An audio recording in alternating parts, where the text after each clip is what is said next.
Et je vais immédiatement, parce que le temps passe, passer la parole à notre rapporteur qui a un nombre assez conséquent de questions à vous poser. Merci, Monsieur le Président.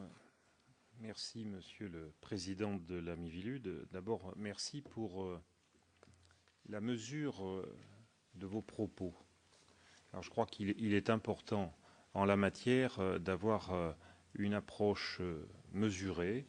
Le souci que nous avons eu, nous, en déclenchant cette mission d'enquête, c'est d'être conforme à des principes auxquels nous sommes très attachés, à partir d'ailleurs de la laïcité, la liberté de conscience, la liberté d'expression, la liberté de religion. Et je vous remercie d'avoir aussi, comme le Président, bien ciblé quels étaient nos objectifs. Nous avons bien compris aujourd'hui les difficultés et les dangers contre lesquels il faut lutter, l'emprise mentale d'une personne sur un autre, la mise en danger de nombre de nos concitoyens, et puis ce qui va avec, et que vous avez très complètement rappelé, l'exploitation financière, qui est quand même beaucoup au cœur de ce débat. Si nous avons souhaité que l'action de la mission d'enquête soit concentrée sur la question de la santé, c'est qu'il est grave de ne pas soigner lorsqu'il y a une maladie qui peut être soignée, en tout cas qui peut justifier un traitement permettant aussi aux malades de vraiment lutter contre la maladie. Et puis il faut aussi penser au cas où des comportements déviants peuvent provoquer des maladies ou des comportements à risque, et je pense en particulier au domaine psychologique. Vous avez, par votre exposé, d'ailleurs, répondu à une partie des questions que nous souhaitions vous poser. Je crois qu'il y a une première question qui n'était pas forcément prévue, mais moi qui m'apparaît intéressante. C'est que, vous le savez, il y a eu en 2006 une mission d'enquête à l'Assemblée nationale avec M. Fenech qui était président de la mission d'enquête et comme rapporteur député Vuilc, avec un certain nombre de constatations qui concernaient le domaine des enfants. Dans ce rapport, il était fait état, et on peut considérer d'ailleurs que c'est quelque chose d'important et de grave, que plusieurs dizaines de milliers d'enfants étaient concernés par ce problème de dérive sectaire dans le domaine de la santé.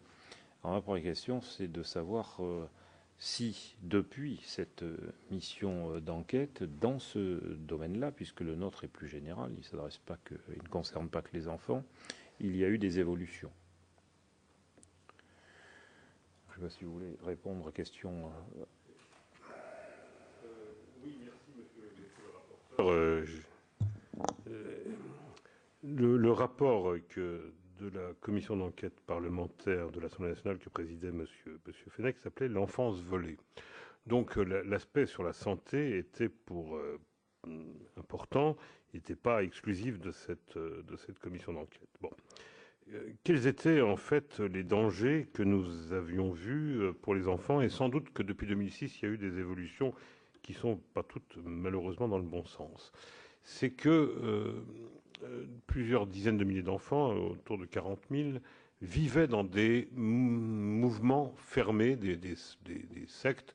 La plupart d'entre eux, je le dis ici pour essayer de me rappeler de mémoire le rapport de la commission d'enquête parlementaire, étant soumis, je crois, dans des familles dites de témoins de Jéhovah, au risque de ne pas être soignés, en particulier, mais c'est quelque chose qui est bien connu, s'ils avaient besoin de la médecine dite officielle et plus encore de la chirurgie officielle et de la transfusion sanguine. Vous savez qu'aujourd'hui, et c'est d'avant le rapport d'ailleurs, ce problème, s'il est toujours présent, peut être résolu de façon très très simple, puisque les médecins ont le droit, le devoir de soigner l'enfant sans tenir compte, l'enfant, le mineur, sans tenir compte de ce que souhaitent ou ne souhaitent pas les parents. Donc, de ce point de vue, le problème est résolu. Alors, on a peut-être pourrait être résolu, et il s'est sans doute déplacé sur les majeurs aujourd'hui, plus que sur les enfants. Voilà, bon. En revanche, alors il existe bien d'autres groupes. Je ne voudrais pas ici focaliser sur ce groupe, mais qui était le plus important numériquement.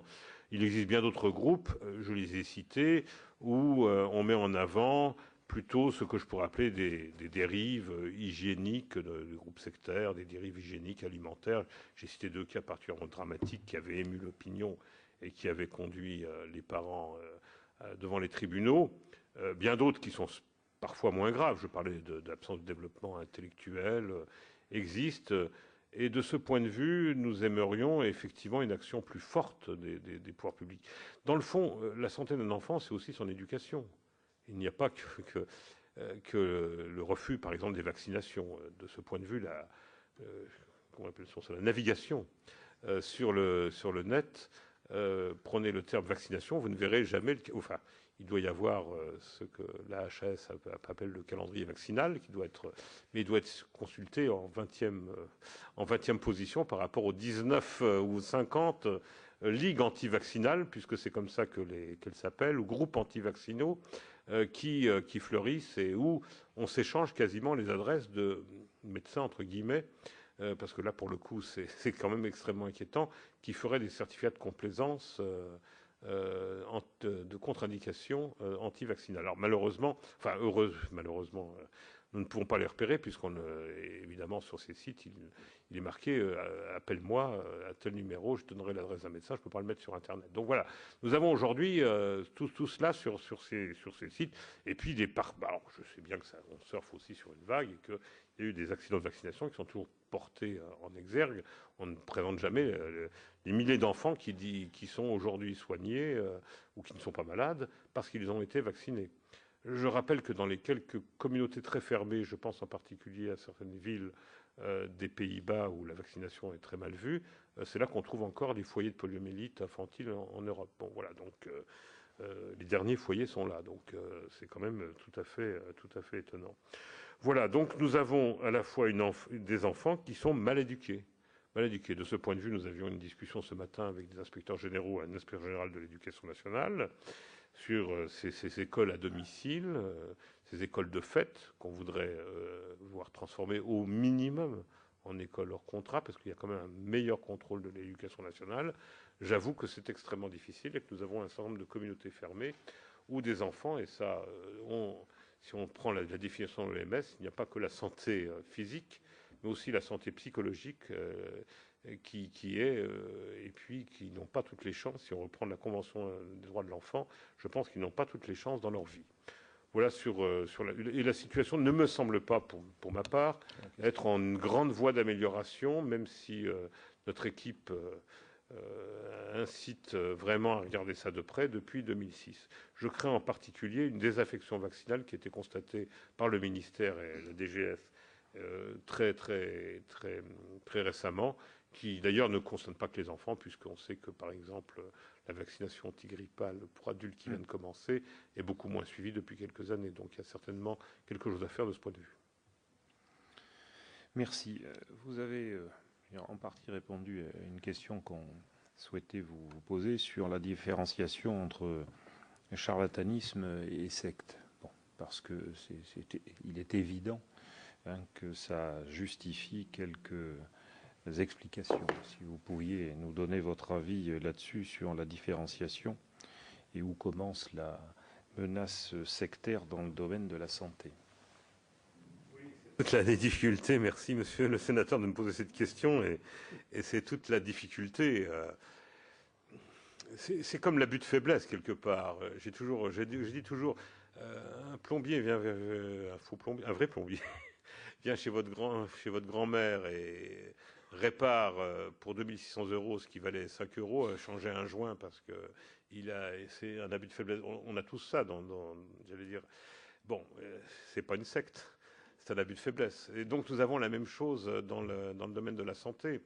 Pour nous, les caractéristiques, encore une fois, nous nous interdisons même indépendamment de nos jugements personnels que nous pouvons avoir, de jauger, puisque nous appuyons le GATT, hein, le fameux groupe d'évaluation des thérapeutiques nouvelles au ministère de la Santé, la validité de ces méthodes. Mais, par contre, nous diffusons largement quand un ordre ou une autorité sanitaire a dit que c'était ou inapproprié, ou dangereux, ou totalement inactif. Bon, bon.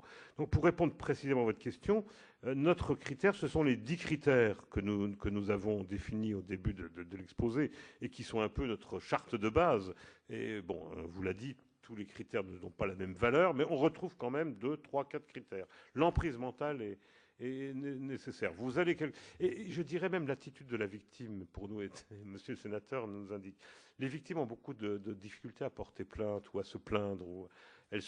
Quand elles sont dans l'emprise mentale. Pour reprendre mon exemple un peu trivial, la vieille dame ou ses petits-enfants qui vont voir cette facture exorbitante de réparation, elle déposera plainte. Elle sera un peu confuse, un petit peu, mais elle déposera plainte beaucoup plus facilement. Une victime de ce type d'affaires, je citais ces exemples, etc., qui peuvent se terminer très très mal pour les personnes. Finalement, c'est une remise en cause personnelle très profonde de leur. Elles ont cru, elles ont adhéré, elles ont été sous emprise. Quelquefois, elles sont même sous emprise des années après, alors que le phénomène sectaire, si j'ose dire, s'est estompé. Il n'y a pas de barrière physique, il n'y a pas de prison. Rappelez-vous l'affaire que la presse a beaucoup décrite du fameux procès de Montflanquin.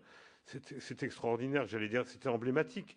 Les personnes étaient en Angleterre, le gourou était loin, mais il continuait à diriger. Ils auraient pu s'enfuir à tout moment, ils n'étaient pas sous clé, à part un, parce qu'il était un peu particulier et un petit peu enfermé, mais à part une ou deux personnes, mais le reste de la famille adhérait librement à sa propre servitude, si j'ose dire, et à son absence de libre arbitre. C'est tout à fait exceptionnel, et nous avons beaucoup espéré que le procès de Montflanquin pouvait éclairer le grand public grâce aux médias et aux experts psychiatres et psychologues qui sont venus, et bien sûr aux réquisitoires et aux plaidoiries, sur ce qu'est l'emprise mentale.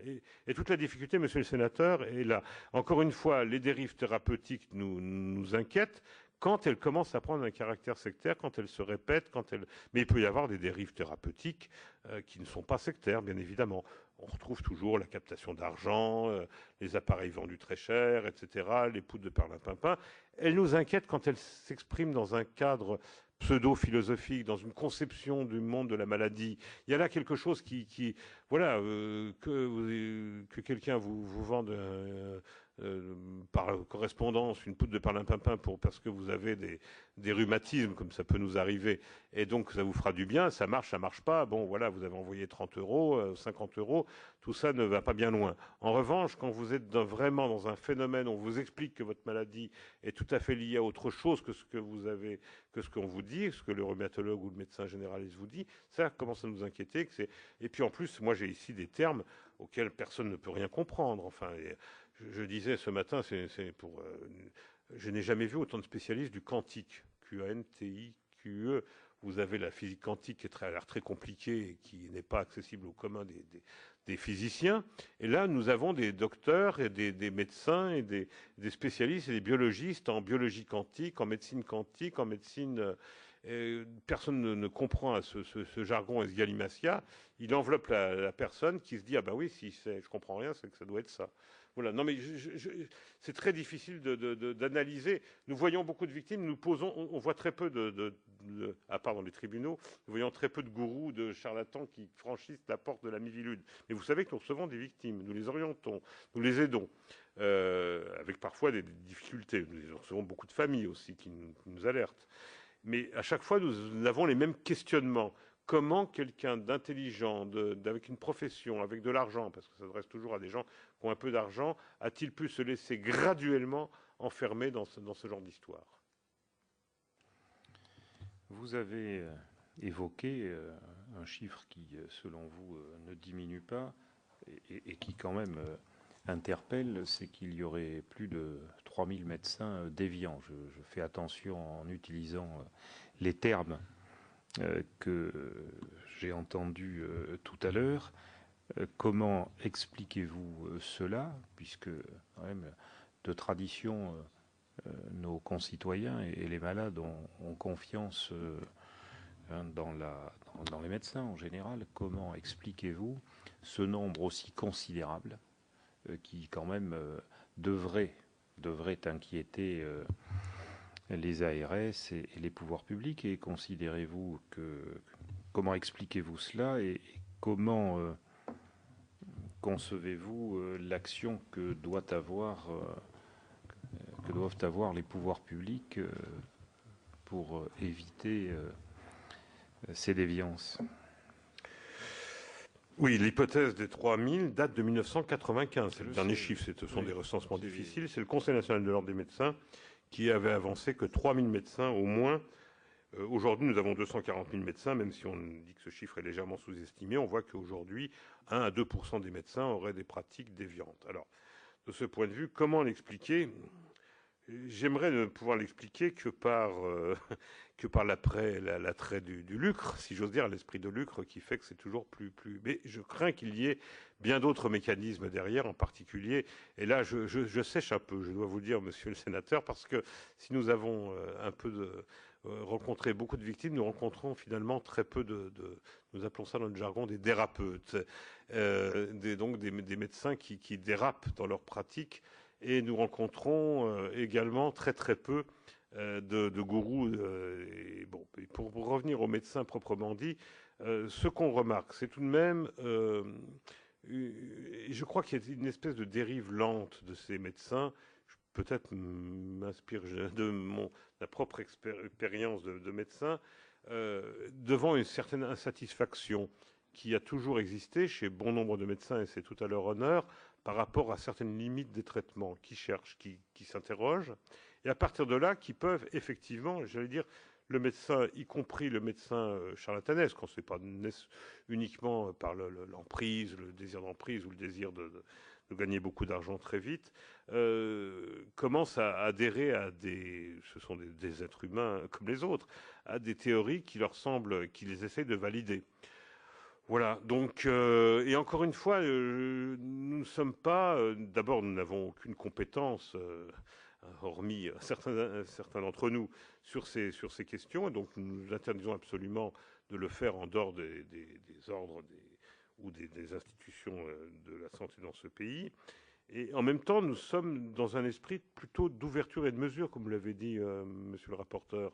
C'est-à-dire que nous ne pensons pas que tout ce qui est nouveau est nécessairement... Nous ne sommes pas des académiques comme ceux qui condamnaient le pastorisme au XIXe siècle.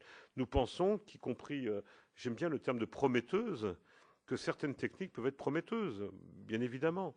Moi, j'ai souvenir de ce qu'on fait aujourd'hui, par exemple de ce qu'on appelle les manipulations vertébrales, qui faites par celui qui l'a introduite en France vient de décéder, c'est un médecin fort âgé, mais qui avait été à l'Hôtel Dieu, le professeur Meigne, a formé des générations d'élèves, mais c'était extrêmement délicat. Et il disait, c'est pas du tout, il n'y a pas de don, il n'y a pas de fluide, il faut savoir manipuler, en particulier pour les maux de dos qui sont un des fléaux d'aujourd'hui. Mais entre cette démarche prudente et ouverte d'un grand professeur qui a formé pas mal d'élèves à ces manipulations vertébrales, combien se sont engouffrés, médecins ou pas médecins, et pour manipuler, alors là, d'une façon n'importe comment, et finalement faire des dégâts terribles, parfois, dans cette pathologie qui est très multiforme. Donc, je crois que si je n'ai pas d'explication claire à donner à cette dérive, elle existe, elle a toujours existé, me semble-t-il, et notre souci, c'est de justement pas accabler ce qui est nouveau, mais d'accabler ce qui, par ailleurs, nous retrouvons ce qui est un peu ancien, c'est-à-dire l'emprise, la captation financière et le désir de monter sa propre petite école et de former des gens très vite. Voilà, on a beaucoup de critères comme ça qui montrent qu'il y a quand même une différence entre le novateur et celui qui va travailler. J'ajoute que tous ces médecins, quand chaque fois qu'il y a une juridiction ordinale ou des tribunaux, les tribunaux de l'ordre judiciaire dans ce pays, sont toujours victimes de complots. Ils sont méconnus, ils sont incompris, et ce sont les confrères qui les précipitent devant les tribunaux, alors que, bon, et bien évidemment, le Conseil de l'ordre, le Conseil national de l'ordre, sa section disciplinaire est très attentive. Et d'ailleurs, souvent, un peu en deçà de ce qu'on pouvait attendre, hein, parce qu'il y a une très grande prudence chez eux aussi. Vous parlez d'Internet comme outil de communication, voire de propagande pour des pratiques de santé que on pourrait qualifier de porteuses de dérives sectaires. C'est-à-dire... Puis M. Machy peut-être et M. Kalfaoui vont compléter l'observation des sites. Et si vous permettez, comment Internet est utilisé par ceux qui souhaitent développer des pratiques inappropriées, voire dangereuses, et puis comment faites-vous pour veiller, hein, quelle est votre veille sur Internet contre les dérives sectaires dans le domaine de la santé qui vous intéressent? Est-ce que vous avez là-dessus des propositions à formuler pour améliorer cette vigilance? Bon, écoutez, je vais peut-être vous laisser la parole parce que j'ai beaucoup parlé, si vous voulez bien, sur notre vigilance sur Internet, sur les dérives santé qui sont très nombreuses. Juste Monsieur une chose, vous avez une bouteille d'eau à côté au cas où. C'est le meilleur des traitements. Oui, oui, tout à fait. Allez-y, monsieur. Monsieur le rapporteur, effectivement, Internet est aujourd'hui un vecteur de propagation fantastique de ces différentes méthodes. Il est impossible aujourd'hui de pouvoir mesurer le nombre de sites, le nombre de messages qui permettent la prolifération de ces techniques de santé, parce que Internet est un outil sur lequel il est très difficile de pouvoir exercer un contrôle. Donc, je vais peut-être vous décevoir, mais aujourd'hui, la Miviludes n'exerce pas, parce qu'elle est dans l'incapacité matérielle de le faire, de veille Internet permanente sur ce qu'il peut véhiculer sur le net. Il y a des services spécialisés, c'est une des propositions que vous trouverez dans le document qu'on vous remettra à l'issue de la séance. Il y a des services spécialisés qui font actuellement aujourd'hui une veille Internet. Ce sont les services de la gendarmerie, de surveillance de la cybercriminalité, qui, à la demande de la mission interministérielle, aujourd'hui, font une veille Internet de tous les messages apocalyptiques à l'approche de la fin du monde, qui, comme vous le savez, est attendue pour le 21 décembre. Et notre proposition est que ces services spécialisés que nous formons assurent de façon permanente une veille sur toutes les propositions d'ordre thérapeutique qui, aujourd'hui, prolifèrent sur Internet. Mais j'ai envie de dire, faire une veille Internet, pourquoi faire? Parce que c'est une chose que de surveiller ce qui se passe sur le net. S'il n'y a pas de conséquences pratiques de l'observation qui en est faite, ça ne sert pas à grand-chose. Donc on vous propose également que le résultat de cette veille Internet fasse l'objet d'une information du public sur une plateforme d'information. Par exemple, aujourd'hui, le ministère de la Santé a sur son site Internet une rubrique d'information sur les pratiques non conventionnelles à visée thérapeutique dangereuses. Et bien peut-être que le résultat de cette veille Internet, des pratiques qui sont diffusées et qui sont les plus dangereuses, pourrait faire l'objet d'une information sur le site du ministère de la Santé. Mais encore une fois, aujourd'hui, hein, je le redis, il est extrêmement difficile de pouvoir mesurer le nombre de sites et le nombre de pratiques qui sont diffusées sur Internet.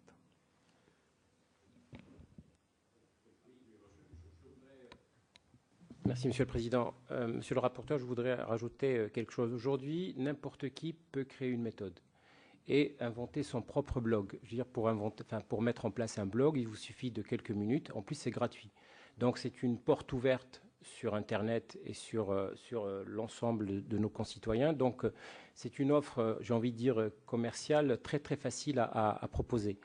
Je vais vous donner un exemple parce qu'il faut savoir que ces gens-là, certes, utilisent des blogs, créent des sites Internet, mais ils ont aussi des stratagèmes. Un exemple, en préparant la campagne de sensibilisation des malades atteints du cancer avec l'INCa, nous nous sommes rendus compte, par exemple, que si vous allez sur le site de l'INCa, c'est www.e-cancer.fr. Eh bien, nous sommes tombés sur un site Internet qui mettait à la place du E, juste devant le E, un L. Et donc, il remplaçait E-cancer par le cancer. Et donc, du coup, quand vous allez voir votre médecin et qui vous dit bon, je suspecte quelque chose, etc., la première chose, c'est le premier réflexe en général, c'est d'aller sur Internet, sur les forums de discussion, de santé, etc. Et si vous tapez cancer et que vous êtes renvoyé sur le-cancer, vous allez arriver sur la méthode Hammer. Et donc, si vous êtes en plus désespéré, Bon, voilà, vous voyez le genre de stratagème. Bien sûr, nous avons alerté l'INCa, qui a saisi le fournisseur d'accès, mais des exemples comme ça, on peut vous en fournir beaucoup. Je voudrais juste terminer en vous rappelant que la Haute Autorité de Santé s'était saisie de la question d'Internet et la santé. En 2007, ils ont essayé de mettre en place une certification qui s'appelle HON Code, qui est fait, la certification est faite par un établissement, un organisme privé. Malheureusement, nous avons eu à la Miviludes l'occasion à de nombreuses reprises de constater que des sites qui faisaient la promotion de Hammer, mais pas seulement de Hammer, disposaient de la certification. Donc c'est dire les limites de l'exercice. Je vous remercie. Pour être plus complet, ça veut dire qu'il y a des failles et qu'il doit être possible de faire quelque chose. Vous avez parlé tout à l'heure, Monsieur le Président, d'écoute différenciée des pouvoirs publics. Mais est-ce que dans ce domaine, l'écoute est suffisante? Merci, monsieur le rapporteur, pour votre question. Elle me permet de préciser parce que j'appelle écoute différenciée. Depuis la loi HPST, les ARS qui ont repris une bonne partie, enfin, qui ont repris les attributions des DAS, des DRAS, se doivent effectivement de veiller à beaucoup de choses. Beaucoup de choses. Alors, elles sont dans une phase d'organisation et je ne voudrais pas du tout critiquer ce qu'elles font, mais il n'en reste pas moins qu'elles sont parfois différentes, encore une fois, ou inégales dans leur appréciation de l'exercice illégal de la médecine, du contrôle d'un certain nombre de méthodes, de thérapeutes. Alors, il est plus facile de contrôler un médecin qui, par le biais du Conseil de l'ordre ou des confrères, qui déraperait. Évidemment, dans le feutré de la relation entre un pseudothérapeute et son patient, c'est extrêmement délicat. C'est d'ailleurs pour cela que le débat a porté depuis pratiquement 15 ans et était très long à aboutir à ce qu'on appelle un psychothérapeute. Parce que déjà, à les époques, ceux qui dénonçaient le n'importe quoi dans ces psychothérapies parlaient du danger, d'emprise, de secte, de mauvais traitements, de maltraitance, y compris des patients, par définition, plus fragiles que d'autres. Voilà, donc nous estimons que si la DGS avec qui nous travaillons, qui a peu de moyens aussi pour cela, et l'affaire d'Internet qui est telle qu'elle nous a expliqué, est finalement pour nous un bon exemple du fait que les charlatans et les gourous et les pseudothérapeutes ont toujours un temps d'avance sur nous. C'est-à-dire au moment où nous essayons de mettre en place des méthodes pour essayer de comprendre ce que sont que ces médecines dites complémentaires, de ce qu'elles pourraient apporter ou ne pas apporter, eux sont déjà sur Internet, par exemple, en train de recruter. Alors, le recrutement se fait pas directement, c'est-à-dire que, vous savez, c'est en plus ce qu'on appelle le buzz, c'est-à-dire un tel, j'ai été soigné pour ceci, tu devrais voir un tel qui connaît une méthode formidable, laissons tomber tous ces traitements, etc. Et donc, pour nous, ça fait partie de nos défis. Nous nous sentons très peu armés et nous aimerions que les autorités régionales de santé soient parfois un tout petit peu plus à notre écoute, en sachant que, encore une fois, c'est très variable d'une région à l'autre, d'un département à l'autre, puisque nous avons affaire aussi bien à l'ARS. Alors j'ajoute en plus que l'ARS régionale et la délégation territoriale départementale sont parfois un tout petit peu... Les articulations ne sont pas toujours évidentes. La délégation départementale... même quand elle est convoquée par le préfet, puisque nous avons normalement une ou deux séances annuelles de groupe de travail opérationnel avec les préfets et l'ensemble des services de l'État, nous rendons compte que tous les services de l'État ne sont pas départementalisés ou n'ont pas les mêmes périmètres d'intervention. Donc c'est parfois un tout petit peu complexe, et notre travail, c'est aussi une mission de coordination pour aider les préfets à faire venir tout le monde. Et souvent, comme l'ARS n'est pas représentée, qu'on a une direction territoriale, donc l'ancienne DAS, on est toujours un tout petit peu ennuyé. Merci de votre réponse. D'ailleurs, ça me permet de rebondir sur une autre question, celle du risque d'infiltration des rouages de l'État par certaines sectes. Par exemple, avec les attributions de marchés publics et de subventions, ainsi que des agréments divers. Vous en avez un peu parlé, notamment aux associations. Est-ce que ce problème se pose dans le domaine de la santé, et si oui, dans quel terme? M. Khalfa, oui, peut-être vous répondre. Effectivement, nous constatons qu'il y a de plus en plus de tentatives, et certaines malheureusement aboutissent, d'infiltration de notre système de santé. Alors, Monsieur le Président de la Miviludes avait parlé de la difficulté des personnels soignants. Je veux dire, par exemple, si vous prenez les personnels qui sont en contact des malades atteints de cancer, il y a souvent on essaie de mettre en place des accompagnements dans la gestion du stress, la gestion du quotidien, etc.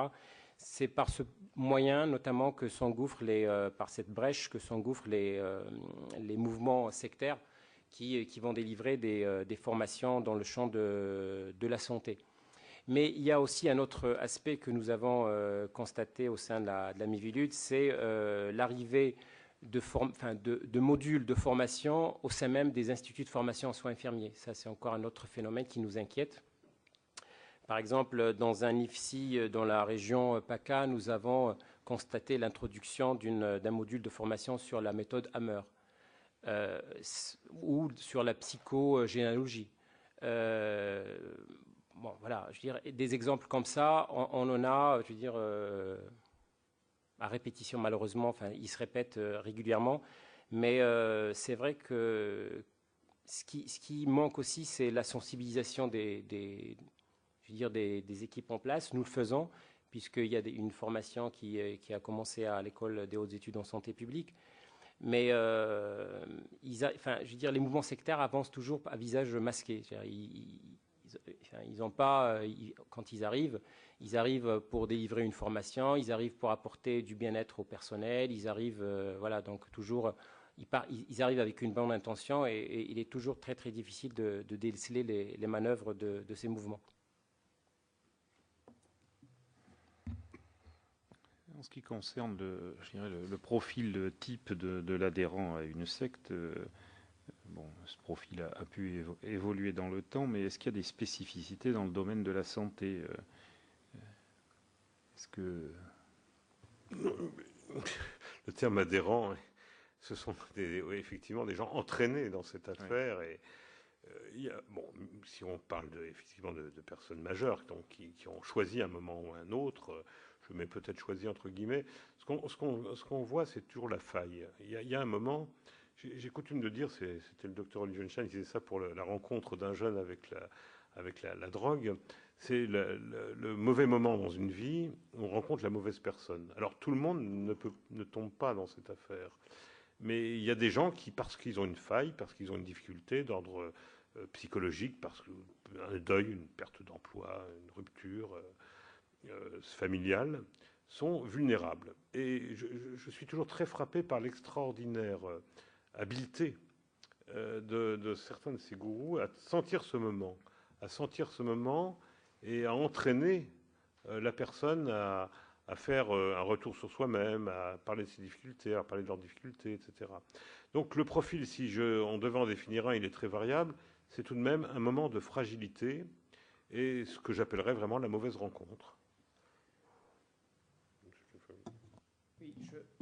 Alors, des fois, c'est vrai que les mouvements sectaires ciblent la personne majeure, mais l'autre point d'entrée, c'est aussi les enfants. Donc, il n'y a pas longtemps, nous avons, on va dire, grâce à la veille Internet, même si le secrétaire général a eu raison de dire qu'il n'y avait pas de véritable veille Internet compte tenu de nos moyens, nous sommes tombés sur une conférence qui était donnée par une dame qui était venue des Pays-Bas et qui pratiquait le channeling, c'est-à-dire la communication avec un être supérieur, une entité de l'au-delà, et qui proposait aux parents d'enfants autistes, contre le paiement de 40 € la séance, donc c'était des conférences publiques, de prendre la main de l'enfant, de la tête de l'enfant entre ses mains, et par un dialogue avec cette entité de l'au-delà, grâce au channeling, pouvait apporter un réconfort et un bien-être à l'enfant autiste. Donc quand vous avez un enfant autiste, si on vous dit que dans le village d'à côté, il y a quelqu'un qui est susceptible d'apporter un réconfort à votre enfant, vous y allez. Je veux dire, vous ne vous posez pas la question dérive ou pas dérive. Très, très particulier. Bien évidemment, l'annonce d'une maladie grave, d'un traitement lourd, d'une intervention chirurgicale importante entraîne vraiment ce moment de fragilité. D'autant plus que on le sait bien aujourd'hui, en particulier dans le domaine de la cancérologie, plus le traitement est j'allais dire puissant, plus il est précoce, plus il sera sans doute couronné de succès. Or, c'est effectivement une des grandes difficultés qu'ont beaucoup d'équipes d'oncologues et de cancérologues, c'est de devoir à la fois, pratiquement dans le même moment, dire à une personne, vous êtes très malade, mais on va pouvoir faire quelque chose, mais il faut faire ceci, cela, mais très vite. Voilà, on a une place, on est aujourd'hui mercredi, lundi, vous rentrez à l'hôpital et on vous fait ceci, cela. Donc, je dois dire que si nous pouvions faire autrement, c'est sans doute pas facile, on éviterait peut-être d'extrêmes fragilisations, des gens sont totalement bouleversés. C'est le problème de la réaction des soignants quand ils ont en face un patient qui semble approché par une secte ou tenté par des offres thérapeutiques alternatives. Et là, est-ce qu'il y a suffisamment de formation des soignants et d'information? Nous sommes évidemment toujours disponibles pour essayer de traiter ce difficile problème. Évidemment, on travaille, nous avons un comité d'orientation où un certain nombre de spécialistes, psychiatrie, psychologues, on va d'ailleurs, c'est une annonce à la suite d'une demande essayer de mieux travailler, de mieux réorienter, si j'ose dire, notre comité d'orientation, pour faire en sorte que ces questions-là soient aussi abordées. C'est-à-dire comment faire pour ne garder, si j'ose dire, c'est un peu comme les familles quand un de leurs enfants est parti dans une structure mais n'est pas tout à fait parti. Il faut garder le lien. Donc il faut à un certain moment, je n'ose pas dire adhérer aussi à ce que fait la personne, mais essayer de le comprendre. Et c'est vraiment extrêmement difficile. C'est extrêmement difficile puisque le but de l'équipe ou du médecin ou du chirurgien, c'est quand même que la personne adhère à son traitement. On peut on peut avoir des réserves, mais il faut quand même adhérer au traitement. Or, et c'est d'autant plus aigu quand nous avons affaire à une famille avec un enfant. Là, nous sommes vraiment dans de très très grandes difficultés, puisque j'allais dire la plupart des familles, nous préférons toujours ne pas infliger, si j'ose dire, de souffrance ou de longs traits de traitement longs et difficiles à un enfant. Donc c'est là que ces charlatans et ces gourous commencent à s'introduire en disant mais il y a peut-être une autre façon de voir les choses. Et donc pour nous, c'est vraiment une formation de ces professionnels devient quelque chose de très important. Et je vous remercie de nous l'avoir suggéré parce que effectivement, il faut que nous ayons une réflexion plus poussée sur cette question. Comment faire pour garder ce lien indispensable avec les patients, même quand ils ont envie, on le comprend parfois, d'échapper à tout cela. Bon, nous avons compris, vous l'avez dit, qu'il y avait quand même un certain nombre, pour ne pas dire de nombreux décès qui découlent de ces pratiques et de ces dérives, qu'il y a aussi l'aggravation de certaines pathologies ou la création de certaines pathologies. Et cela est en lien, et je crois qu'il faut le voir aussi, avec la dimension financière de ce phénomène de dérive sectaire. Comment peut-on évaluer les flux financiers liés à l'influence de certaines sectes dans le domaine de la santé?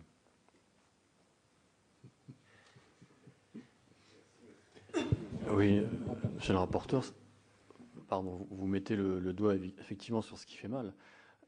Aujourd'hui, ce qui fait vivre ces différents thérapeutes, c'est effectivement, comme l'a dit le président, l'appât du gain. Aujourd'hui, vous parliez tout à l'heure d'écoute différenciée de la part des ministères.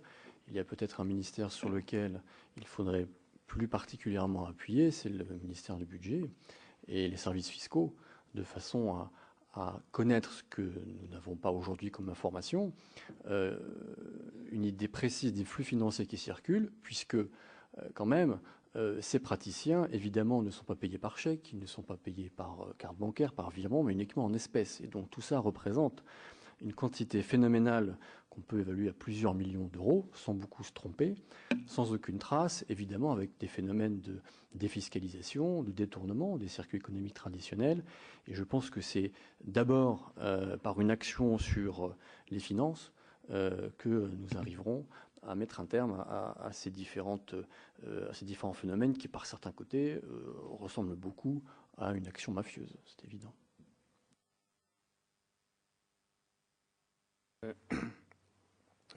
J'aurais aussi une question, Monsieur le Président de la Miviludes. Vous êtes un nouveau président. Nous savons qu'il y a des mises en cause dont cet organisme a fait l'objet. Est-ce que ça vous conduit à envisager la vigilance différemment, spécialement dans le domaine de la santé?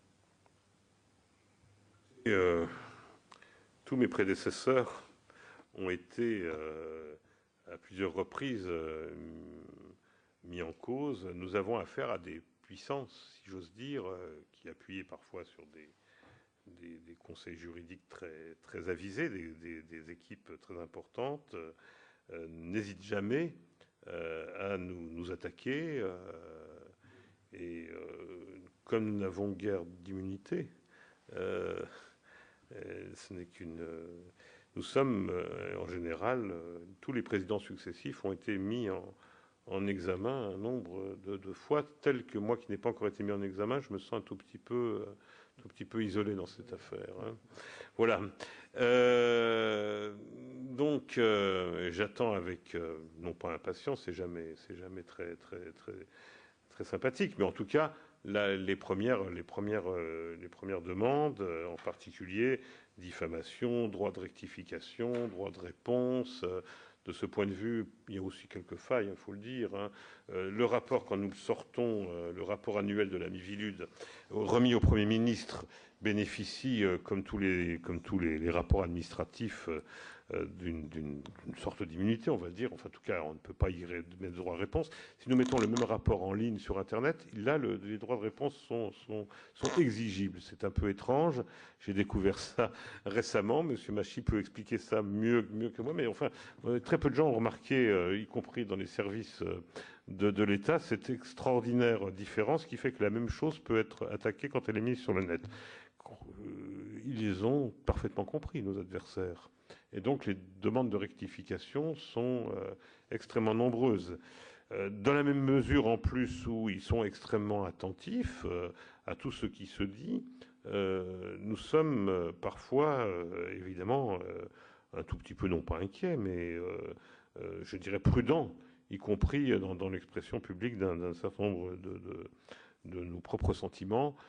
Bon, nous remarquons, notre rôle, encore une fois, c'est pas un rôle d'investigation.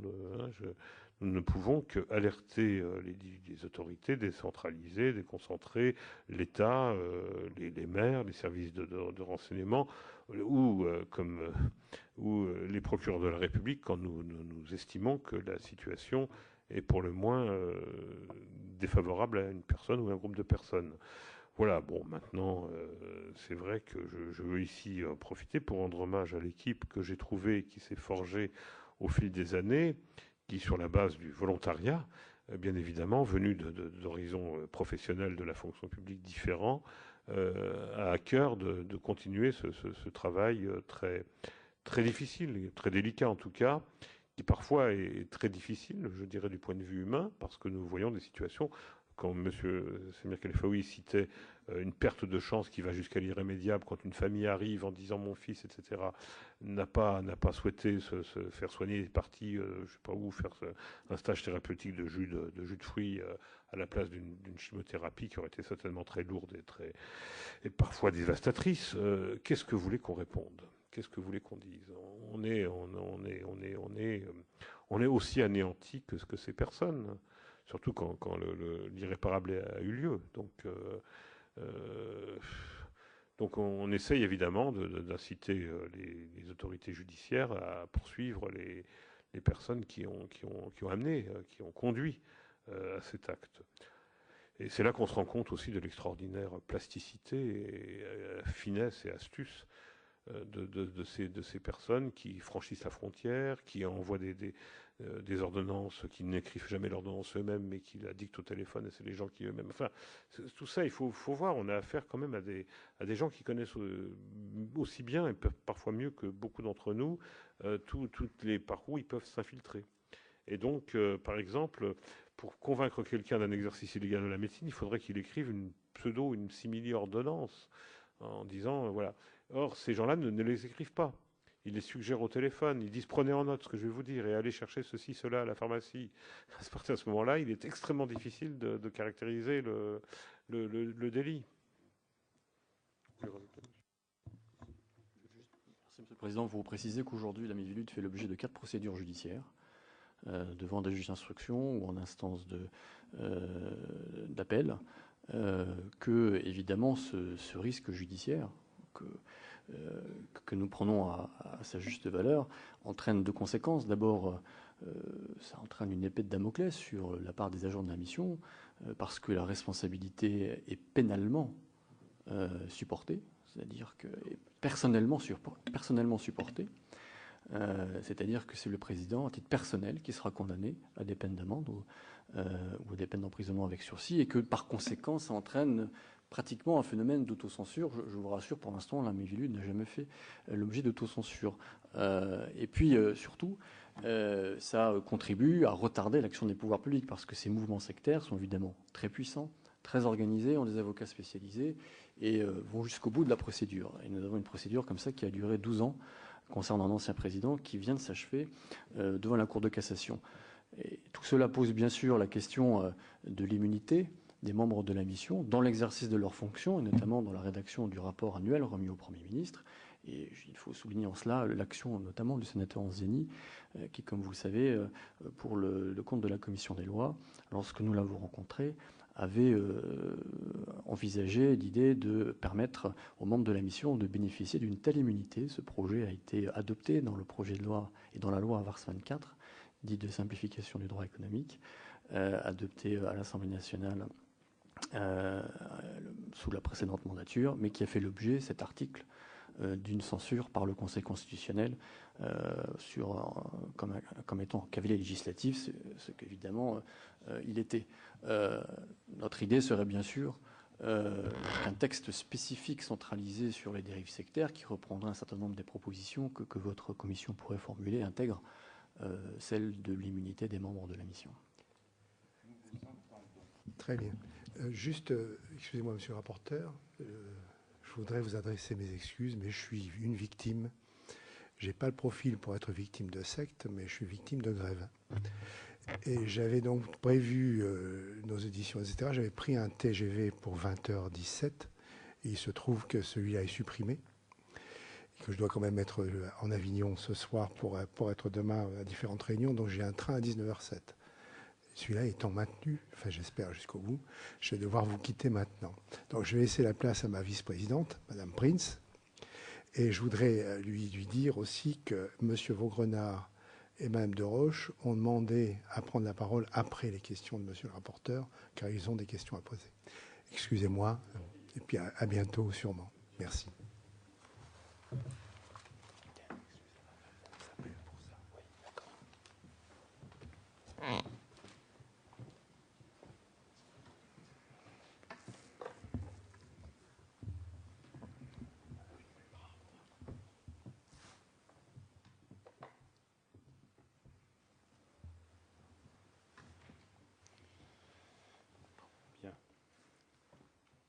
Madame la Présidente. Donc c'est moi qui choisis l'honneur de continuer cette rencontre.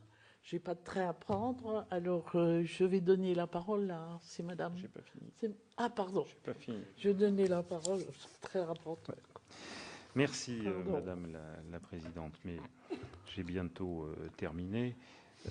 Et d'ailleurs, ce que vous venez de dire m'amène à une question qui est en lien.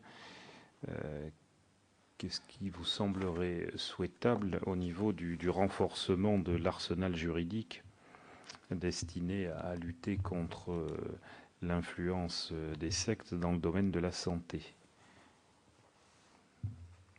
Oui, je pense que, indépendamment de ce que nous avons évoqué sur le personnel de la Miviludes et ses avanies ou ses aventures judiciaires, nous avons un certain nombre de points qui, du point de vue législatif et réglementaire, enfin en tout cas législatif, pourraient nous aider.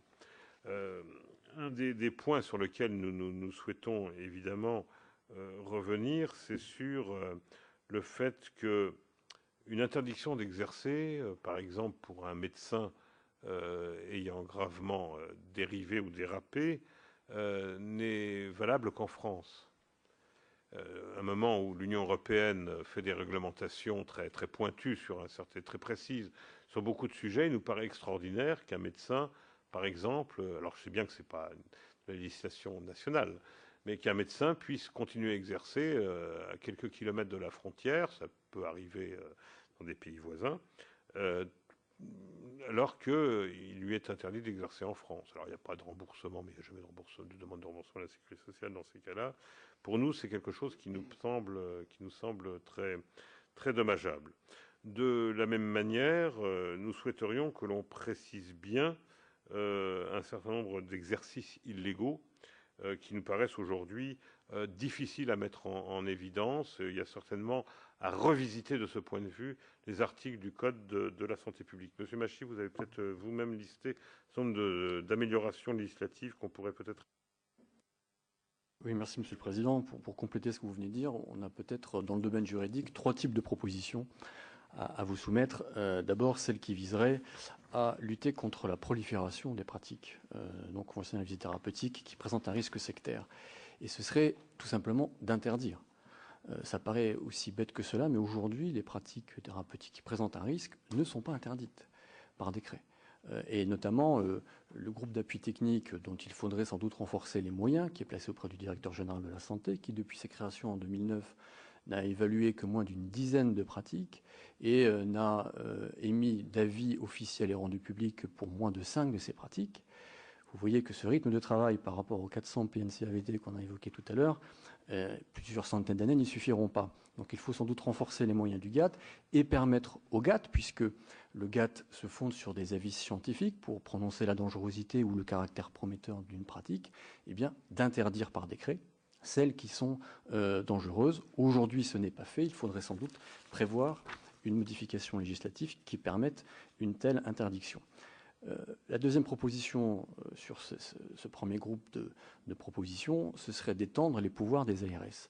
Aujourd'hui, les agences régionales de santé peuvent contrôler uniquement les professions de santé et les professions du secteur médico-social, mais pas tous ces pseudothérapeutes. Et il y a aujourd'hui, il faut le savoir, aucun service de l'État qui est habilité à les contrôler. Donc on se trouve dans une situation où ce sont des professions qui ne sont pas réglementées, qui ne sont donc pas autocontrôlées par elles-mêmes et qu'aucun service de l'État ne contrôle. Alors, c'est quand même assez aberrant qu'un tel vide juridique et un tel vide de contrôle puisse perdurer. Donc, on pourrait proposer à ce que les ARS, qui sont quand même les services de l'État qui interviennent dans le champ de la santé, puissent ne serait-ce que se rendre dans un cabinet de pseudothérapeutes pour pouvoir contrôler ce qu'ils font et pouvoir éventuellement proposer l'interdiction de leur activité. Troisième type de proposition qu'on pourrait faire, c'est le contrôle de ce qu'on appelle les centres de bien-être. Aujourd'hui, de la même façon que vous pouvez créer, comme le dit tout à l'heure M. Kalfaoui, une pratique de soins, vous pouvez créer un centre de bien-être sans aucun diplôme. Et sans jeter l'anathème sur cette activité, il est évident que ces centres de bien-être sont aussi une porte d'entrée qui permet la prolifération de ces méthodes charlatanesques. Aujourd'hui, il n'y a aucune réglementation qui permette de surveiller ou qui permette de contrôler la création d'un centre de bien-être. Voilà un premier groupe de propositions, je résume bien sûr, pour contrôler la prolifération des pratiques non conventionnelles à risque. La deuxième catégorie de propositions, c'est pour lutter contre la formation des pratiques à risque. Et comme le disait le Président tout à l'heure, il y a aujourd'hui la prolifération d'universités ou d'instituts de formation. Aujourd'hui, il faut le savoir, le titre d'université est protégé. Or, titres d'institut ne sont pas protégés. Et ça permet là aussi la prolifération de tout un tas d'organismes peu scrupuleux. Il faudrait renforcer la protection du titre d'université. Aujourd'hui, on a un cas d'une affaire à l'instruction où l'Université de la Relation, dont le gourou est aujourd'hui emprisonné pour avoir commis des agressions sexuelles sur certains de ses adeptes qui se rendaient dans son université. Donc renforcer la protection du titre de l'université, renforcer les pouvoirs de contrôle des rectorats sur toutes les formations faussement diplômantes. Car aujourd'hui, ce qui permet d'attirer les chômeurs ou les personnes en situation de recherche d'emploi ou de reconversion professionnelle, ce sont des instituts de formation ou des diplômes ou des formations diplômantes qui n'ont en fait de diplôme que le titre, mais qui ne débouchent sur aucun diplôme reconnu par l'État. Il faut donc renforcer le contrôle des rectorats sur ce type d'enseignement et là aussi, très clairement, donner l'information aux étudiants de ce que le diplôme qui leur sera délivré ne débouche absolument sur aucune formation professionnelle reconnue. Peut-être faudrait-il aussi tout simplement, parce qu'on est dans un domaine très sensible, interdire la création de centres de formation dans le domaine de la santé qui n'ont pas fait l'objet d'un agrément ou d'un enregistrement préalable. Aujourd'hui, vous le savez, n'importe qui peut créer un centre de formation. C'est une simple déclaration auprès des services préfectoraux. Et encore, c'est une obligation que si vous voulez obtenir le remboursement des frais de formation sur le 1% formation. Sinon, c'est la totale liberté. Peut-être que dans le domaine de la santé, faudrait-il qu'il y ait un enregistrement préalable avec un contrôle des ARS pour pouvoir créer un centre de formation. Troisième catégorie de propositions, c'est les phénomènes de lutte contre la lutte contre les phénomènes d'infiltration. Pour compléter ce que disait le président tout à l'heure sur le titre de médecin. Aujourd'hui, lorsque un médecin est radié par son ordre pour exercer sa profession, exercer son art, il ne perd pas, et de toute façon c'est assez normal, son grade de médecin délivré par l'université. Mais là aussi, certains praticiens un peu scrupuleux profitent de ce vide juridique et de l'ambiguïté et continuent à utiliser non pas le titre de docteur X, mais de X docteur en médecine, en visant le titre universitaire et non pas le titre professionnel de médecin. Peut-être faudra-t-il proposer qu'un médecin qui est radié de son ordre ne puisse plus utiliser, on ne parle que de l'usage publiquement, de son titre de docteur délivré par la faculté. Le président l'a dit aussi, il faudrait harmoniser au niveau européen les règles d'interdiction d'exercice professionnel qui sont prononcées par un pays membre, de façon à ce qu'il n'y ait pas de phénomène de tourisme au sein de l'Union européenne et qu'un médecin qui ait été radié dans un pays de l'Union ne puisse plus exercer dans d'autres pays de l'Union. Troisième proposition qui nous semble très importante. Tout à l'heure, monsieur le rapporteur, vous avez parlé des phénomènes d'infiltration. On le sait aujourd'hui, il y a beaucoup de pratiques non conventionnelles qui sont infiltrées à l'hôpital. Et c'est une forme de reconnaissance. Très souvent, ce sont des médecines complémentaires lorsqu'elles entrent à l'hôpital, mais progressivement, par l'emprise qui est exercée sur le patient par le pseudopraticien, ça devient des techniques alternatives. Et d'une certaine façon, introduire à l'hôpital ce type de pratique revient à leur donner une certaine légitimité. Eh bien, peut-être faudrait-il que le GATT, puisque c'est une instance qui existe, donc le groupe d'appui technique placé auprès du ministère de la Santé, donne son avis dans le cadre d'une procédure d'urgence sur l'introduction de toute pratique non conventionnelle au sein de l'hôpital avant que celle-ci puisse être mise en œuvre. Nous avons beaucoup d'interrogations à la mission de directeurs d'hôpital qui se sont rendus compte un peu trop tard que certains protocoles de soins qui pouvaient être dangereux avaient été introduits sans que toutes les précautions préalables aient été mises en œuvre. Merci. Monsieur Renard, s'il vous plaît. Merci Madame la Présidente, Monsieur le rapporteur. J'étais impatient, pas seulement d'intervenir, impatient que nous abordions la question du début des solutions, quoi. Ce que vous nous avez dit, Monsieur Blisco, était fort intéressant pour situer le cadre en quelque sorte et pour apprendre, pour ce qui me concerne, beaucoup plus que ce que je pouvais en connaître avant le début de cette réunion, ainsi que vos collaborateurs. Mais je piaffe en impatience pour que nous abordions les questions d'efficacité pour résoudre cette question majeure dans la période que nous traversons. Et donc j'ai un certain nombre de questions à vous poser, mais je serai très bref compte tenu du temps qui nous reste. Vous avez commencé à évoquer, c'était fort intéressant, l'arsenal juridique complémentaire que nous devrions mettre en œuvre pour une plus grande efficacité. L'arsenal juridique existant est-il suffisamment appliqué déjà ?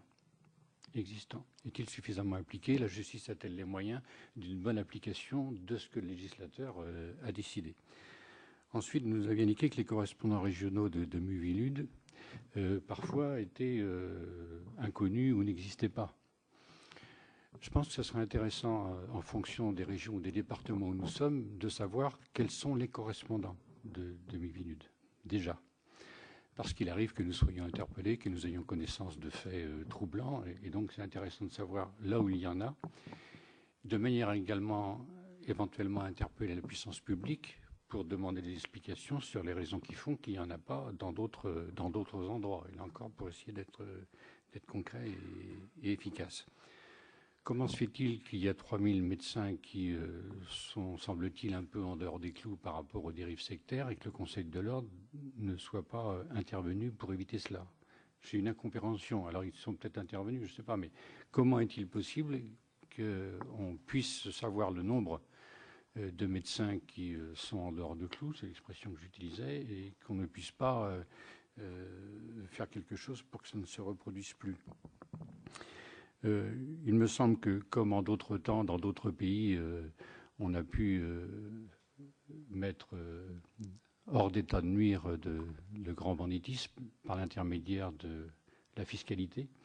Il me semble que là aussi, c'est sans doute un moyen efficace de pouvoir opérer à condition que nous en ayons bien entendu la volonté. Enfin, dernière question, mais vous avez commencé à l'évoquer tout de suite d'un mot. Sur l'harmonisation européenne, effectivement, si un médecin n'est plus du Conseil de l'ordre et si il fait 20 km en dehors de la frontière pour exercer, ça pose entier le problème. Mais avez-vous connaissance aujourd'hui de dispositions européennes qui seraient en cours, qui seraient possibles? Enfin, et pour terminer, je pense que notre démocratie souffre de ses faiblesses parfois. Et souvent, s'il y a une distance entre les responsables politiques et l'opinion publique en général, c'est parce que souvent, nos textes ne sont pas forcément compréhensibles ou d'évidence pour le commun des mortels. Or, au début de votre intervention, M. Busco nous avait dit que la loi fixe les bases. Effectivement, il faut que nous ayons un cadre pour que nous-mêmes nous ne dérivions pas. La base, c'est prévention et répression des dérives sectaires et non des sectes. Comment expliquer que les sectes ont des pratiques qui ne seraient pas sectaires, où il n'y aurait pas de dérive sectaire? Voilà, pardonnez-moi cette question des béotiens, mais c'est une question que vous poserez n'importe quel citoyen lambda. Essayez avec la permission de Madame la Présidente, de commencer par la fin. Nous avons un passé dans notre mission. Et nous avons au début, je crois, dans l'enthousiasme de nos premiers pas, d'ailleurs le titre de la mission, c'était Mission interministérielle de lutte contre les sectes. Elle s'appelait la MILS. Et avant, il y avait l'Observatoire et ensuite la première mission s'appelait la MILS. Or, et vous savez donc que nous avions, la mission avait sorti d'ailleurs une liste de sectes, pour répondre, monsieur le sénateur, à votre question. Nous sommes rendus compte finalement, après pas mal de procès d'ailleurs, sur le caractère très peu opérant de cette liste. D'abord parce qu'il suffit d'être dans la liste, d'une part, soit pour aller en justice quand on estime qu'on a des arguments solides pour contester, ou des reins financièrement assez solides pour poursuivre ça pendant des années. M. Machine disait 12 ans, 10 ans, avant qu'une affaire ne soit jugée, mais surtout parce qu'on s'est rendu compte que ces groupements changeaient de nom, de nature, de forme juridique très facilement, et qu'on se heurtait finalement un peu comme Don Quichotte à des moulins à vent en essayant de lutter contre tel ou tel groupement. Et puis, je crois plus profondément sur le fond, nous avons lentement compris que la difficulté était bien évidemment de protéger, encore une fois, les personnes faibles, fragiles, vulnérables, futurs adeptes ou adhérents de ces mouvements, bien évidemment, mais que nous ne pourrions pas jamais caractériser dans le droit positif telle organisation comme étant une secte et telle autre comme ne l'étant pas. D'autant plus que, bien évidemment, certains secteurs de l'opinion, à juste titre d'ailleurs, nous reprochaient une trop grande sévérité ou une trop grande mollesse. C'est un débat. C'est un débat. Qu'est-ce qui fait la secte? C'est un débat. En revanche, nous avons, et je le redis, pu définir un corpus doctrinal sur ce qu'est la dérive sectaire. Que nous pouvons, et ce schéma, nous pouvons le plaquer, non pas le plaquer mécaniquement, mais le rapporter, y compris dans le domaine de la santé, qui était très peu présent, je crois, dans la fin des années 90. Nous avions quelques dérives. Mais c'est vraiment le schéma de la dérive. Aujourd'hui, nous le voyons, de la dérive sectaire avec ses victimes, nous le voyons dans beaucoup de situations qui, peu ou prou, se rattachent au domaine du bien-être, de la santé physique, psychique et du bien-être. Donc à partir de là, notre outil, si vous voulez, est devenu bien meilleur. Nous ne caractérisons plus la personne, même si, ou le groupe, même si évidemment, et ça, nous avons un service de documentation qui est déclaré à la CNIL, où nous voyons que les mêmes personnes, sous des noms différents, après même apparaît une condamnation, reviennent par une autre forme dans un autre domaine du champ social. C'est quand même extraordinaire de constater qu'un tel, après avoir lancé un mouvement pseudo-spiritualiste et religieux, revient par le biais de la formation ou de la santé 10 ans après s'être fait oublier ou avoir purgé une peine de prison, avoir payé une forte amende. Donc on a quand même ici quelque chose qui est plus du mécanisme que de l'organisation elle-même. Et puis deuxièmement, comme je le disais d'entrée de jeu, nous sommes tout de même dans un pays de liberté. La loi de 1905 nous interdit, à nous, administration publique, ou donc le service du Premier ministre, une mission rattachée au Premier ministre, d'avoir une quelconque opinion sur tel ou tel mouvement, sur tel ou tel...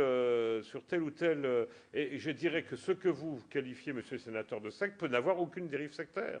Est un groupe fermé, est un groupe étrange, avoir des croyances qui choquent le commun des mortels, mais tant que nous avons, qui choquent ou qui interpellent, mais tant que nous n'avons ni signalement, ni mineur en danger, ni phénomène de captation financière, ni d'emprise, nous ne pouvons que, je dirais, que le garder dans notre mémoire sans plus.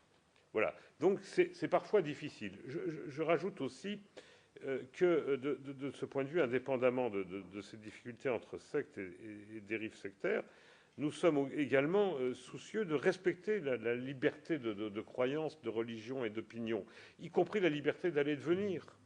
Il n'est pas de notre nature et de notre mission d'empêcher quelqu'un d'aller voir telle ou telle personne. On nous téléphone, les journalistes, les médias, des personnes, on nous dit « Mais pourquoi vous n'avez pas interdit telle ou telle conférence ?» Pourquoi ? Au nom de quoi on interdirait qu'une personne s'exprimer, même pour raconter ce qui nous semble absurde. Voilà. Alors, tant qu'on ne met pas en cause la sécurité, l'ordre public, etc. Alors, bien sûr, dès que nous trouvons quelque chose qui s'apparenterait, nous signalons. Nous signalons au service de ce qu'on appelait les renseignements généraux avant la réforme de 2009. Nous signalons en disant il faudrait, parce que c'est notre rôle, c'est notre mission, il faudrait aller voir ce qui se passe dans cette conférence. Ça peut être dangereux. Voyons s'il y a des mineurs, voyons s'il y a des personnes fragiles, voyons si ce qu'on propose n'est pas de l'ordre de la dérive sectaire. J'ai un autre exemple, et je passerai ensuite la parole à M. Machy, mais c'est une bonne transition, je trouve, avec ce qu'on appelle l'arsenal juridique, est-il suffisant ou pas? Nous avons une loi formidable qui a été faite par un sénateur, M. Abou, et une députée, Mme Picard, qui a été votée à l'unanimité dans les deux assemblées, la loi Abou-Picard, en 2001. M. Machy l'a dit tout à l'heure rapidement, je crois, 30 en 10 ans, une fois que qu'on a formé les magistrats, 30 incriminations, je crois, en 10 ans. Et condamnations une dizaine de condamnations tout au plus au fondement de la loi de 2001. Ça ne nous étonne pas.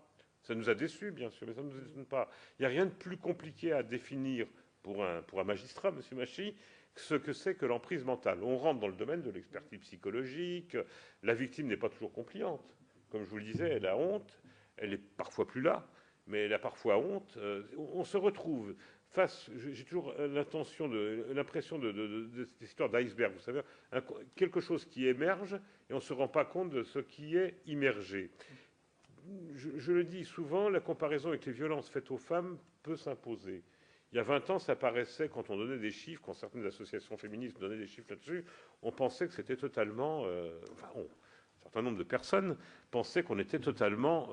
que c'était des chiffres exagérés. Et puis on s'est rendu compte. Pourquoi ? Parce qu'on a formé d'abord des gens qui prenaient les plaintes dans les commissariats de police, dans les brigades de gendarmerie, donc des personnels qui étaient là. On a formé des travailleurs sociaux.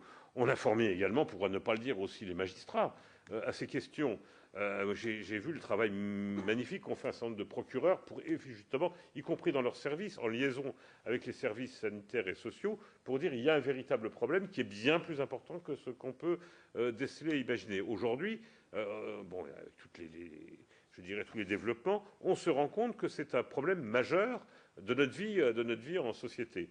Et je crois que, tout en n'ayant sans doute pas le même nombre, la même importance numérique, nous sommes en présence du même type de phénomène. Chaque fois que je le dis un petit peu off, chaque fois que je me présente comme étant président de mes villes et que je raconte ce que ça, mais monsieur Fini, tout ça, pourquoi vous racontez ça? Et finalement, il faut engager le débat comme vous le faites, monsieur le sénateur, et je suis exactement dans votre état d'esprit, en train de dire, mais c'est beaucoup plus sérieux qu'on imagine, prenez ces choses au sérieux. Peut-être que certaines affaires qui finissent devant les tribunaux avec une forte résonance médiatique peuvent nous montrer qu'effectivement, on peut perdre la vie, perdre l'argent, perdre son honneur, quelque part, ou en tout cas sa vie professionnelle et sa vie familiale, à rentrer dans ce domaine de manipulation. Donc, de ce point de vue, nous savons que c'est extrêmement difficile. D'ailleurs, M. Bachy ne vous l'a pas dit tout à l'heure parce que c'était dans le domaine de la santé, mais nous voulons, par exemple, j'allais dire un petit peu simplifier la loi Boupicard en faisant rentrer dans un certain nombre de domaines où il est difficile à caractériser l'emprise mentale, l'introduction de circonstances aggravantes qui visent le contexte de suggestion psychologique dans lequel les victimes se trouvent placées, en particulier quand nous savons qu'il y a dans un certain nombre d'infractions qui sont des délits, voire des crimes d'ailleurs, très graves, et nous savons, même s'il est difficile à caractériser, qu'il y a une emprise sectaire. Je pense par exemple aux viols, aux agressions sexuelles, aux escroqueries et aux vols, où très souvent nous avons là une emprise sectaire qu'il est difficile de caractériser, et nous voudrions que ce soit une circonstance aggravante dans le code pénal. Monsieur Bachy, sur l'arsenal juridique, est-il suffisant ou pas? Merci, Monsieur le Président. Pour répondre dans l'ordre aux questions de Monsieur le Sénateur, effectivement, le dispositif juridique existant n'est pas suffisamment appliqué pour 3 raisons, de notre point de vue. D'abord parce que c'est vrai, l'arsenal juridique peut être compliqué. Le Président vient d'indiquer que la loi Boupicard est avec le délit d'abus de faiblesse par suggestion psychologique, est l'un des délits les plus difficiles à caractériser du Code pénal, ce qui explique le nombre de condamnations très faibles, et donc le recours par les professionnels, qu'ils soient enquêteurs ou magistrats, à des infractions qu'ils connaissent bien, comme le viol ou les agressions sexuelles, l'abus de confiance, l'escroquerie. Et ce qui nous pose aussi des questions, des problèmes en termes d'enquête statistique. C'est-à-dire qu'aujourd'hui, effectivement, lorsque on arrive à une dizaine de condamnations seulement pour le délit d'abus de faiblesse, les mouvements sectaires nous disent mais où sont vos victimes, où sont vos condamnations? Tout ça, c'est du flanc. Et donc l'idée, effectivement, que nous pouvons formuler, c'est que plutôt de créer un délit autonome tel que celui d'abus de faiblesse par suggestion psychologique, dans chaque infraction de droit commun, eh bien, soit créée une circonstance aggravante du contexte sectaire dans lequel les faits sont constitués, de façon à ce qu'il y ait un code NATINF. Le code NATINF, c'est le code que le ministère de la Justice donne à chaque infraction, de façon à ce que, statistiquement, on sache que tel viol a été commis dans un contexte sectaire. Tel vol a été commis dans un contexte sectaire. Aujourd'hui, la chancellerie est dans l'incapacité de nous faire un recensement de ces affaires. Et malheureusement, on sait qu'il y en a beaucoup, puisque aujourd'hui, 50 affaires, près d'une centaine d'affaires sont à l'instruction ou en enquête préliminaire pour tout type d'infraction qui révèlent un contexte sectaire. Donc ça, c'est la première raison qui explique que l'arsenal législatif n'est pas suffisamment appliqué. C'est un dispositif qui est quelquefois un peu compliqué à mettre en œuvre. La deuxième raison, c'est que vous êtes en face de mouvements sectaires qui font preuve d'une particulière ingéniosité et qui détournent le dispositif législatif. Prenons la réforme du titre de psychothérapeute en 2004, la loi qui d'ailleurs a seulement trouvé à s'appliquer en 2010 par un décret, et qui a donc protégé le titre et l'usage du titre de psychothérapeute. Automatiquement, qu'ont fait les mouvements sectaires? Ils ne se sont plus appelés psychothérapeutes, mais naturopathes, thérapeute en matière de santé, enfin, tout un tas d'autres appellations qui font qu'ils ne tombent pas sous le coup de la loi. Que voilà une belle réforme qui a mis du temps à être appliquée, mais qui est complètement contournée par l'ingéniosité des mouvements sectaires. Troisième raison, c'est un petit peu l'autocensure des services de contrôle. Vous parliez, monsieur le sénateur, ce qui me permettra de répondre par la même occasion à votre troisième question sur pourquoi 3000 médecins. Vous parliez de l'action des conseils départementaux de l'ordre des médecins. Alors, nous avons beaucoup renforcé notre partenariat avec le Conseil national de l'ordre et avec les conseils départementaux, puisqu'on forme chaque année les référents dérives sectaires des conseils départementaux de l'ordre des médecins. C'est une profession réglementée qui a mis en place des référents dérives sectaires. Mais là aussi, vous avez un délit d'exercice illégal de la médecine qui est très compliqué à mettre en œuvre. Il faut un exercice habituel de la médecine, il faut un acte médical et il faut l'absence de diplôme. Tout ça, c'est très compliqué à mettre en œuvre. Et certains conseils départementaux de l'ordre qui ont poursuivi des confrères pour ce type d'exercice ont eux-mêmes été condamnés ensuite pour dénonciation calomnieuse ou atteinte à la confraternité de la profession parce que les éléments de caractérisation du délit n'étaient pas suffisamment rassemblés. Il y a eu une relaxe pénale et donc le praticien déviant s'est retourné ensuite contre son confrère pour pouvoir obtenir gain de cause.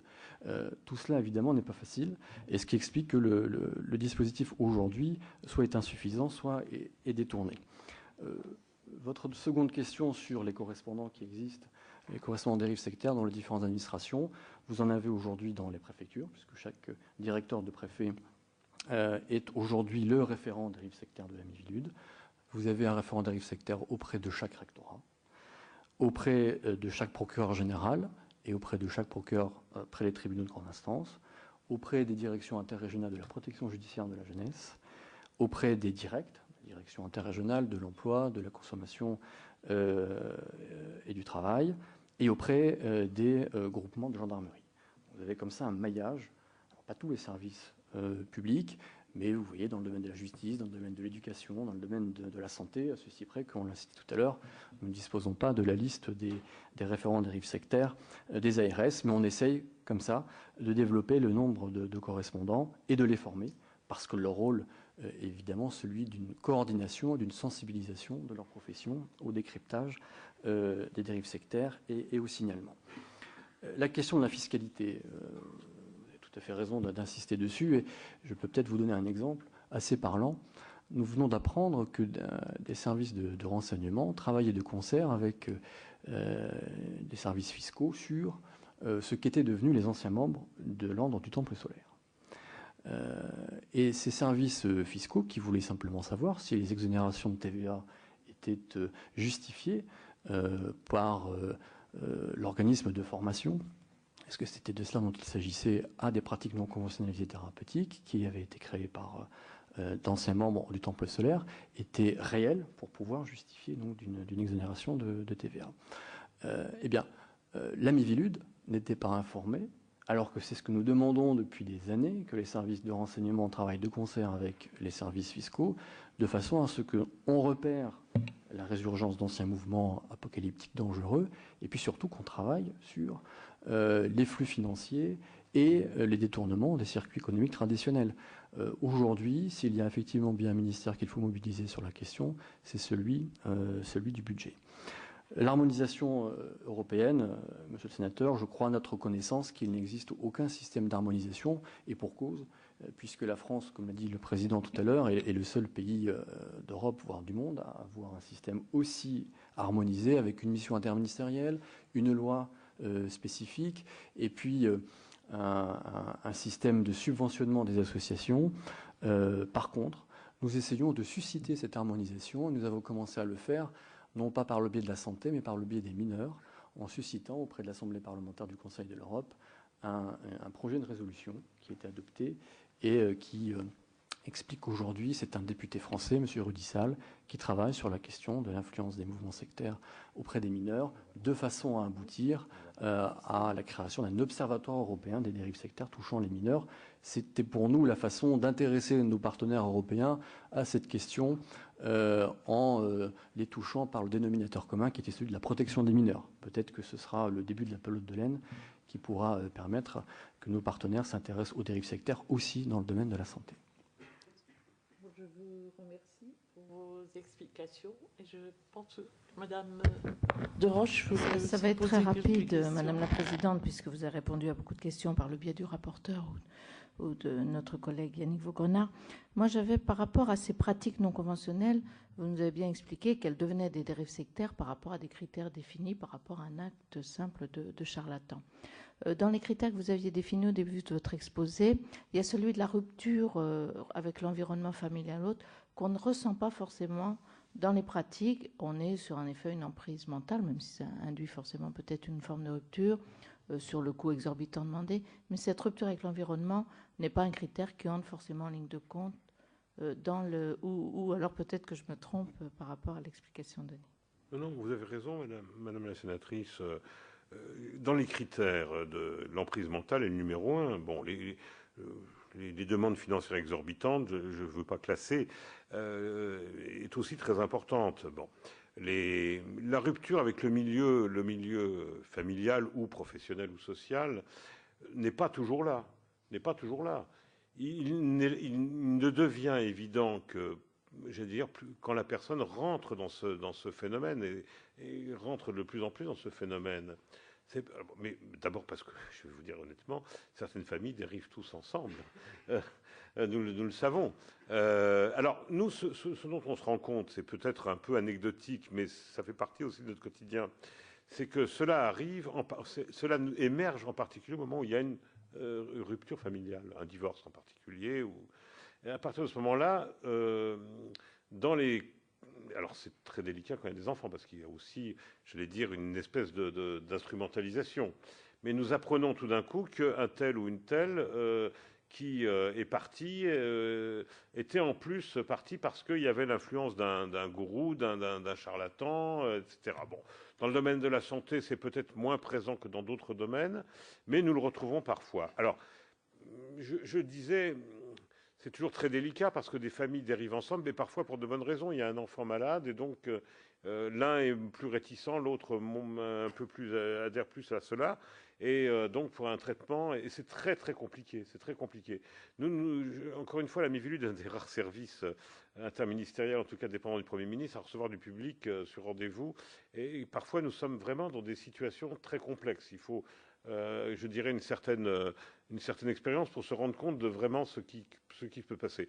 J'ajoute que beaucoup de ces personnes sont quand même très perturbées, et donc pour nous la difficulté est encore plus grande que de savoir démêler ce qui est de l'ordre du réel et de ce qui est de l'ordre plus de l'allégué. Donc nous avons, en plus, quand une instance judiciaire est en cours, nous interdisons d'intervenir. Nous ne sommes pas un service d'enquête, nous sommes parfois consultés parce que nous avons de l'expérience. On dit est-ce que c'est les personnes qui sont parfois mises en cause, vous les avez dans vos... Mais nous ne répondons qu'aux questions évidemment d'un magistrat instructeur ou dans le cadre d'une enquête préliminaire, mais nous ne sommes pas un service d'enquête. Et je pense que les questions sont épuisées. Là, pour monsieur le rapporteur. Il n'est pas épuisé, monsieur le rapporteur. Merci beaucoup, madame. Alors, mes chers collègues, en votre nom à tous, je remercie monsieur Bisco et son équipe de nous avoir tous éclairés aujourd'hui sur le thème de l'influence des dérives sectaires dans le domaine de la santé.